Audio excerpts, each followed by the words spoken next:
হ্যাঁ ভাই একটু দাঁড়ান। গাড়িটা কই থেকে আসতেছেন? ভাই মহেশখালী থেকে। মহেশখালী থেকে? জি। ভাই আপনার মহেশখালী থেকে আসলেন?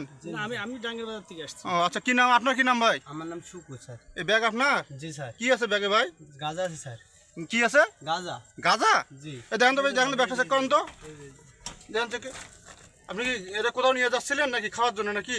খাওয়ার জন্য স্যার। খাওয়ার জন্য? জি, কতদিন থেকে এটা টানতেছেন এইভাবে? 1 মাস ধরে।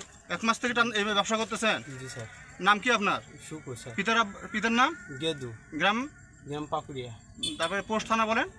দৌলতপুর কুষ্টিয়া। দৌলতপুর কুষ্টিয়া। জি স্যার। তো বিজিবি গাড়ি চেক করার সময় আপনার কাছে এই মাল হাতে নাতে পাইতো, তাই তো? জি স্যার। আপনি ভাই এটা বুঝতে পারছেন আপনার সাথে যাত্রী, আপনি তো যাত্রী গাড়ি আপনার, তাই না? আমি আলাদা যাচ্ছি, আমি চাকরি করি, কাল বেড়াতে আসছি, আমি রোজে উঠছি এখান থেকে। ও, এই মালের সাথে আপনার কোনো সম্পর্ক তো নাই? আমি তো অবশ্যই তো সম্পৃক্ত নেই। আচ্ছা ঠিক আছে, আপনি আচ্ছা আপনি দেখলেন যে আমি বিজিবি চাকরি করি হচ্ছে খুলনাতে। গাড়িটা বিজিবি চেক করতেছে, চেক করা অবস্থা। আমি এটা দেখছি যে আপনারা ওনারে ধরছেন হাতে। হ্যাঁ সরি এটা আপনি, দেখছি। হ্যাঁ, এটা আমাদের। আমি আলাদা প্যাসেঞ্জার। আচ্ছা ঠিক আছে ঠিক আছে, হ্যাঁ। হুম।